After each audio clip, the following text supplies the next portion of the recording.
الحنان المنان الذي خلق الإنسان وعلمه البيان الصلاة والسلام على سيد الأشرف الأنبياء والمرسلين وعلى آله وصحبه أجمعين. قال الله تعالى في القرآن المجيد والفرقان الحميد: ولا تقولوا لمن يقتل في سبيل الله أموات بل أحياء ولكن لا تشعرون. صدق الله مولانا العظيم وبلغنا رسوله النبي الأمين المعين المدين الكريم ونحن على ذلك من الشاهدين والشاكرين والحمد لله رب العالمين. سراب خطبہ مسنہ کے بعد جو میں نے آیت کریمہ کی تلاوت کرنے کا شرف حاصل کیا، اس میں کچھ روشنی ڈالنے سے قبل بہتر اور مناسب یہ سمجھتا ہوں سب سے پہلے آقا نامدار مدینے کے تاجدار غریبوں کے غمگسار جناب احمد مجتبی محمد مصطفیٰ صلی اللہ علیہ وسلم کی مقدس بارگاہ میں جھوم جھوم کر عقیدت و محبت کے ساتھ روشی پڑھیں. صلی اللہ علیہ وسلم علیہ یا رسول اللہ صلی اللہ علیہ وسلم.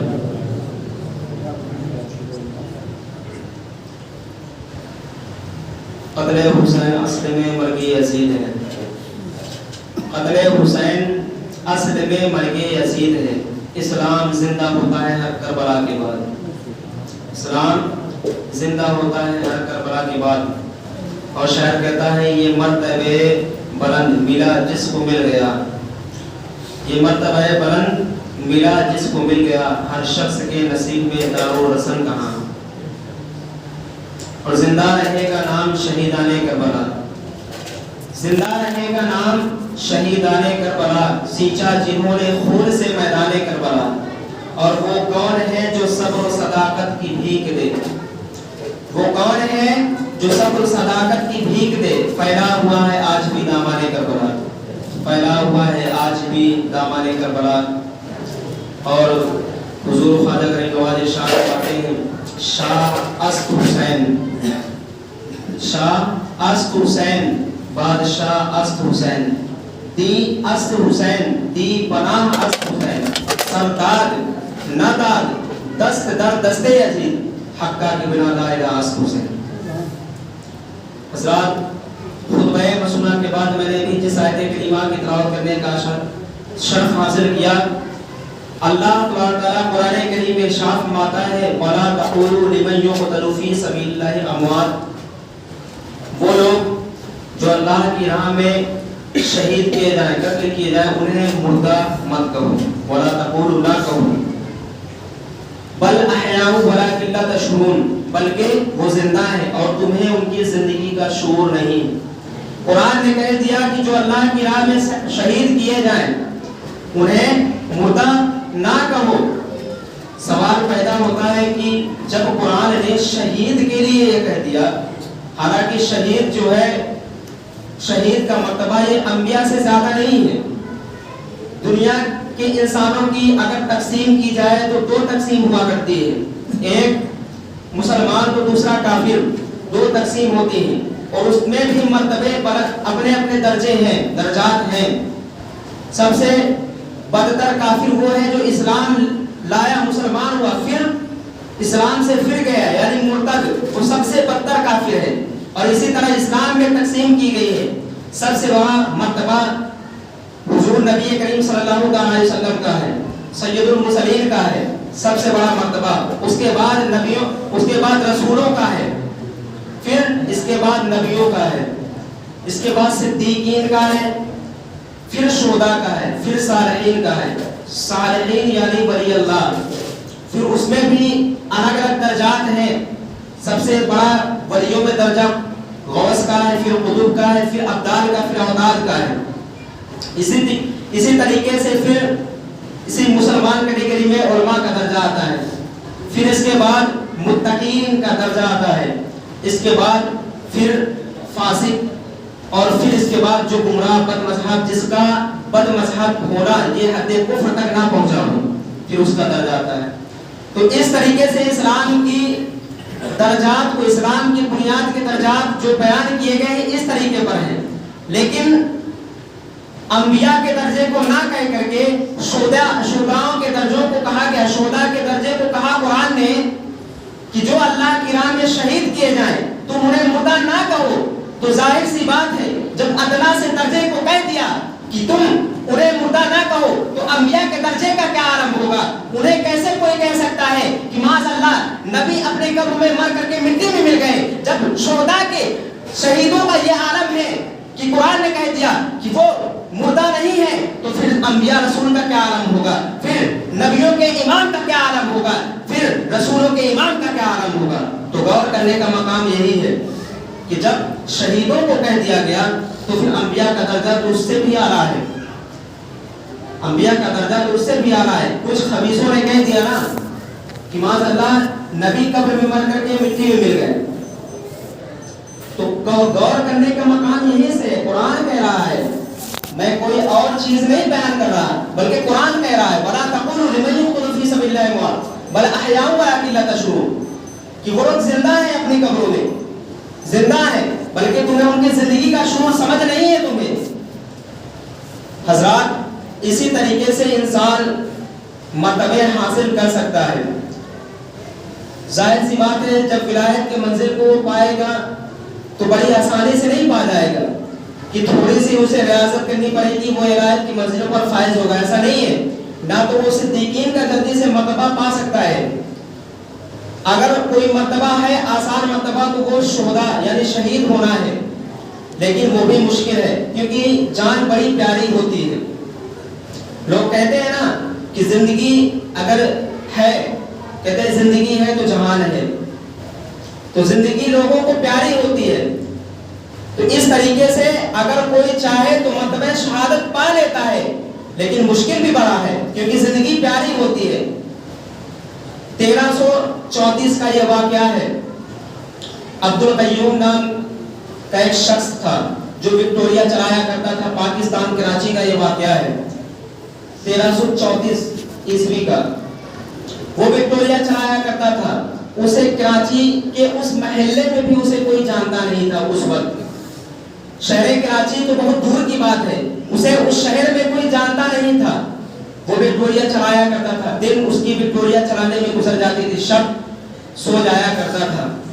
लेकिन उसे मालूम चला कि एक शख्स ने हुजूर नबी करीम सल्लल्लाहु अलैहि वसल्लम के बारे में बहुत ही गंदे अल्फाज का इस्तेमाल किया, अपनी किताबों में लिखा है। उसको जब ये मालूम चला कि उसका केस भी चल रहा है, वो फौरन अदालत की तरफ गया। अदालत लगी हुई थी, मुजरिम सामने खड़ा था कचहरी पर। अब्दुल कय्यूम अपनी विक्टोरिया लेकर के जाकर के अदालत के बाहर खड़ा कर देता है और अंदर जाता है और देखता है कि ये शख्स, इस पर केस चल रहा है जिसने नबी करीम सल्लल्लाहु अलैहि वसल्लम की शान में गुस्ताखी की है, गुस्ताखाना अल्फाज को लिखा है।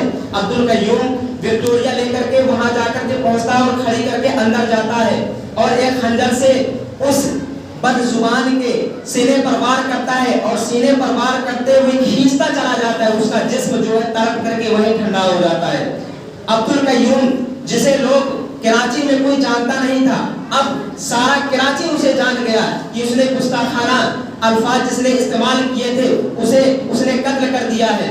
अब्दुल कय्यूम वहीं पर खड़ा रहता है, उसके सामने जज के सामने खड़ा रहता है। जज उसे देखता रहता है।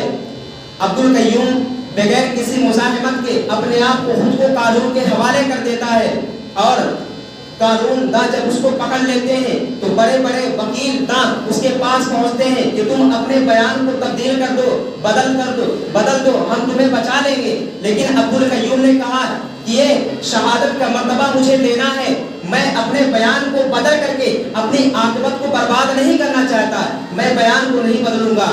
अब मस्जिदों में अब्दुल कय्यूम के लिए दुआएं की जा रही हैं, औरतें घरों में अब्दुल कय्यूम के लिए दुआएं कर रही हैं, बूढ़े अपने लरसते हुए हाथों से दुआ कर रहे हैं, बच्चे अपने नन्हे नन्हे हाथों से अब्दुल कय्यूम के लिए दुआएं कर रहे हैं। ऐ पाक परवरदिगार आलम, अब्दुल कय्यूम को जिंदगी बख्श दे, इस तरीके से दुआएं की जा रही है। लेकिन अब्दुल कय्यूम दिल ही दिल में दुआ कर रहे हैं, ऐ पाक परवरदिगार आलम मुझे मर्तबा शहादत अता कर दे। वाकया वही हुआ जो अब्दुल कय्यूम ने चाहा था। जज ने फांसी की सजा सुना दी, अब्दुल कय्यूम को सजा हो गई। जब अब्दुल कय्यूम का जनाजा शहर कराची से गुजरा तो देखने वालों ने देखा था कि वो अब्दुल कय्यूम जिस 25 लाख से भी ज़ायद वहाँ पर लोग मौजूद थे अब्दुल कय्यूम के जनाजे में। और फिर औरतें बाला खाना से अपने आंसू को बहाती जाती और अब्दुल कय्यूम के लिए बख्शिश की दुआएं करती जा रही थी।